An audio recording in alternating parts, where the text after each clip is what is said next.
ನಮಸ್ತೆ. ಪ್ರಕೃತಿಯ ಸೊಬಗು ಯೂಟ್ಯೂಬ್ ಚಾನಲ್ಗೆ ತಮಗೆಲ್ಲರಿಗೂ ಆತ್ಮೀಯವಾದ ಸ್ವಾಗತವನ್ನು ಕೋರುತ್ತೇನೆ.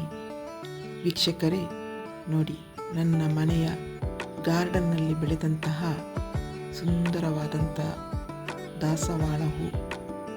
ಇದರ ಬಣ್ಣ ಹೇಗಿದೆ, ಎಷ್ಟೊಂದು ಆಕರ್ಷಣೀಯವಾಗಿದೆ.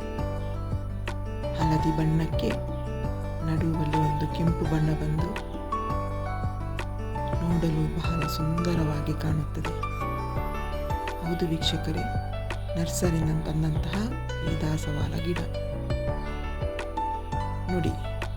ಈ ಸಲ ನಾನು ಹೊಸದಾಗಿ ತಂದಂತಹ ನರ್ಸರಿಯಿಂದ ತಂದಂತಹ ದಾಸವಾಳ ಹೂವಿನ ಗಿಡ.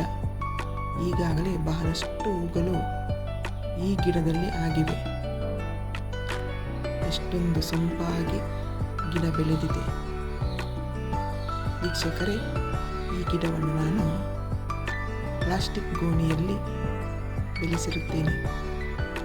ಈ ರೀತಿ ಗೋಣಿಯಲ್ಲಿ ಬೆಳೆಸಿದರೆ ಅದಕ್ಕೆ ಬೇಕಾದಷ್ಟು ಪೌಷ್ಟಿಕಾಂಶವನ್ನು ಹಾಕುವ ಸಾಧ್ಯವಾಗುತ್ತದೆ. ನೋಡಿ, ಇದರ ಬುಡದಲ್ಲಿ ಇದಕ್ಕೆ ಬೇಕಾದಂತಹ ಎಲ್ಲ ಅಂಶಗಳು ಇವೆ.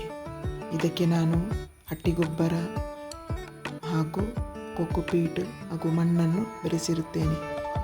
ನೋಡಿ ವೀಕ್ಷಕರೇ, ಇನ್ನೊಂದು ಈ ಸಲ ತಂದಂತಹ ಹೂವಿನ ಗಿಡ. ಇದು ಸಾಧಾರಣವಾಗಿ ಒಂದೇ ರೀತಿಯಾಗಿ ಕಾಣುತ್ತದೆ. ನೋಡಿ, ಈ ಗಿಡಕ್ಕೆ ಸುಮಾರು 4-5 ವರ್ಷಗಳು ಆದವು. ಮಳೆಗಾಲದಲ್ಲಿ ಇದನ್ನು ನಾನು ಕಟ್ಟಿಂಗ್ ಮಾಡ್ತೇನೆ. ಕಟ್ಟಿಂಗ್ ಮಾಡಿ ಬಹಳಷ್ಟು ಗಿಡಗಳನ್ನು ನಾನು ಮಾಡಿರುತ್ತೇನೆ. ನೋಡಿ, ಈ ಸಲ ನಾನು ಮಳೆಗಾಲ ಬರಲು ಕಾಯುತ್ತಾ ಇದ್ದೇನೆ. ಈ ಗಿಡವನ್ನು ಕಟ್ಟಿಂಗ್ ಮಾಡಿದರೆ ಬಹಳ ಸೊಂಪಾಗಿ ಪೊದರಾಗಿ ಬೆಳೆಯುತ್ತದೆ.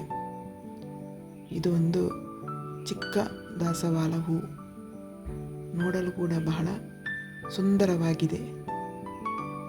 ನೋಡಿ, ಈ ಸಲ ಮಳೆಗಾಲದಲ್ಲಿ ಕಟ್ಟಿಂಗ್ ಮಾಡಲು ಬೇಕಾದಷ್ಟು ಗೆಲ್ಲುಗಳಿವೆ. ವೀಕ್ಷಕರೇ, ಇದು ಒಂದು ಹಳದಿ ಬಣ್ಣದ ಆಗ ತೋರಿಸಿದಂತಲ್ಲ, ಇದು ಸ್ವಲ್ಪ ದೊಡ್ಡದಾಗಿ ಇರುವಂಥ ಒಂದು ದಾಸವಾಳ ಹೂ. ಇದು ಕೂಡ ಬಹಳ ಚೆನ್ನಾಗಿದೆ. ಇದರ ಎಲೆಗಳನ್ನು ನೋಡುವಾಗಲೇ ನಿಮಗೆ ಗೊತ್ತಾಗುತ್ತದೆ. ಇದನ್ನು ಕೂಡ ನಾನು ಗ್ರೋ ಬ್ಯಾಗಲ್ಲಿ ನೆಟ್ಟಿರುತ್ತೇನೆ. ನನ್ನ ಮನೆಯ ಹೆಚ್ಚಿನ ಹೂ ಗಿಡಗಳು ಗ್ರೋ ಬ್ಯಾಗಲ್ಲಿವೆ. ಯಾಕೆಂತ ಹೇಳಿದರೆ, ಗ್ರೋ ಬ್ಯಾಗಲ್ಲಿ ನೆಟ್ಟರೆ ಬೇಕಾದಷ್ಟು ಮಣ್ಣು ಅಥವಾ ಗೊಬ್ಬರವನ್ನು ಕೊಡಬಹುದು. ಈ ಪಾಟಲ್ಲಿ ನೆಟ್ಟರೆ ಅದನ್ನು ಸರಿಯಾಗಿ ನಿರ್ವಹಿಸಲು ಸಾಧ್ಯವಿಲ್ಲ. ಈ ವಿಡಿಯೋ ಇಷ್ಟವಾದರೆ ಲೈಕ್ ಮಾಡಿ, ಶೇರ್ ಮಾಡಿ, ಸಬ್ಸ್ಕ್ರೈಬ್ ಮಾಡಿ. Thank you.